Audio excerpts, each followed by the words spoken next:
देश या दुनिया में कोई भी बड़ा मंदिर, अपने तरह का विचित्र मंदिर, अकेला मंदिर बन रहा हो और उसमें गुजरात के लोगों का योगदान ना हो, ऐसा हो ही नहीं सकता। इस मंदिर में भी घूमते घामते और लास्ट तक जाते जाते मुझे पता चला कि जो इसके पीछे के लोग हैं, जिनका दिमाग है, जिनकी विद्या है, वो लोग सब गुजरात के ही हैं। और आपको याद होगा अभी अहमदाबाद में भी श्री राम जन्मभूमि मंदिर का जो एक बड़ा पोर्शन है, अहमदाबाद में उसकी तैयारी हो रही, बन रही। आपका नाम क्या? मेरा नाम चिराग पटेल है, मैं सूरत गुजरात से हूँ। और आप कहाँ से? मैं अहमदाबाद से हूँ, देवदत्त त्रिवेदी नाम है मेरा। आप धर्मेश जी? मैं धर्मेश देसाई हूँ, नवसारी गुजरात से हूँ। मैं तो गुजरात चुनाव में तीनों जगह गया हूँ तो मैं ये जानना चाह रहा हूँ, ऐसा क्या है आप लोगों में कि जहाँ मंदिर बनता है बिना आपके सहयोग और बिना आपके स्पेशलाइजेशन के संभव नहीं हो पाता? असल में ऐसा है कि गुजराती लोग बिजनेस में आगे है, सभी चीज़ में आगे है। ऐसे तो पूरा इंडिया आगे है, लेकिन वहाँ के लोग जो काम देते हैं वो तुरंत करते हैं और फटाफट होता है। और तो आपका यहाँ क्या काम?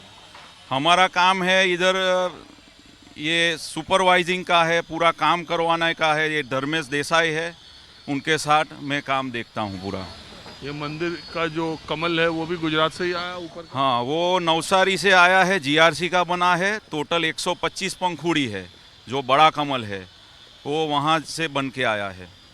और टोटल ऐसा 9 कमल है जो स्वरवेद है, जो स्व मतलब हम और वेद मतलब योग ज्ञान, तो मतलब अपने को जानने की विद्या। हमको एक बताइए, आर्किटेक्ट के हिसाब से, आर्किटेक्चरल डिज़ाइनिंग के हिसाब से पिछले 20, 25, 50 वर्षों में जितने मंदिर इंडिया में बने, उसमें इसका भी अपना एक स्थान अलग तरह। बिल्कुल बिल्कुल बनेगा, स्थान बनेगा, क्योंकि ये पूरा ये जो स्ट्रक्चर बना है पूरा, मतलब जो रेगुलर मंदिर बनते हैं अपने, जो बोलते हैं कि नागर शैली या द्रविड़ शैली बनते हैं, उस मंदिर से पूरा ढांचा ये थोड़ा अलग चीज़ का है।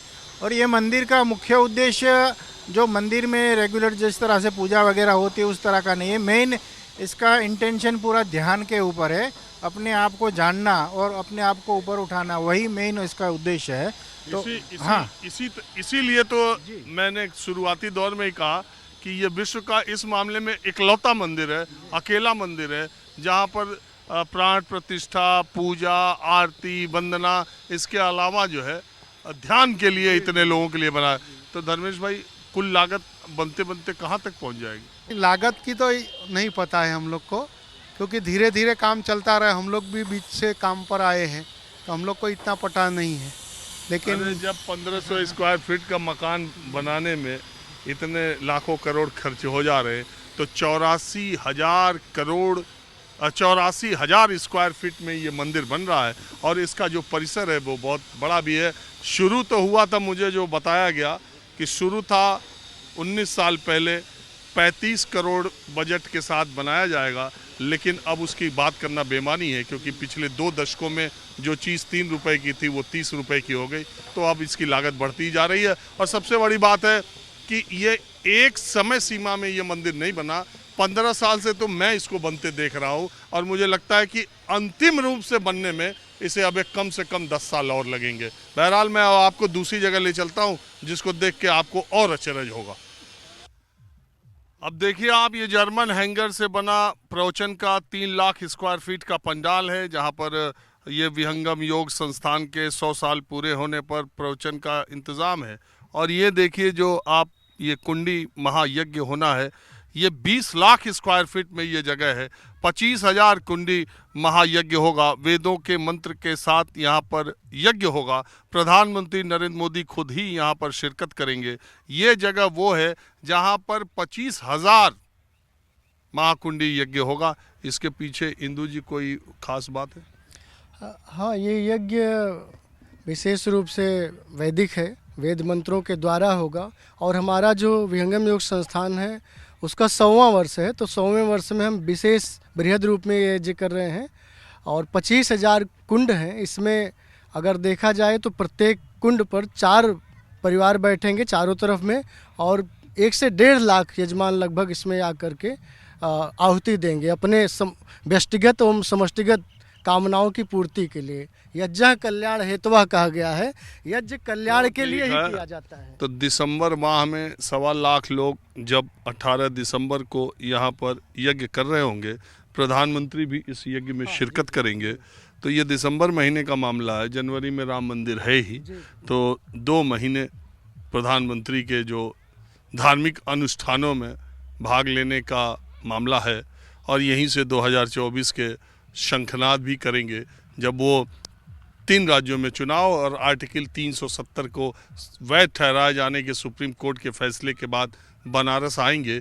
तो उनके स्वागत के लिए मोदी मोदी के नारे लगाने के लिए अभी से एयरपोर्ट से लेकर उनके रोड शो की तैयारी भी हो रही है। बहरहाल कोई ऐसा मौका प्रधानमंत्री जहाँ जाते हैं वहाँ रहता है कि रोड शो निकलता है, और धार्मिक अनुष्ठानों में तो वो जमकर भाग लेते ही हैं।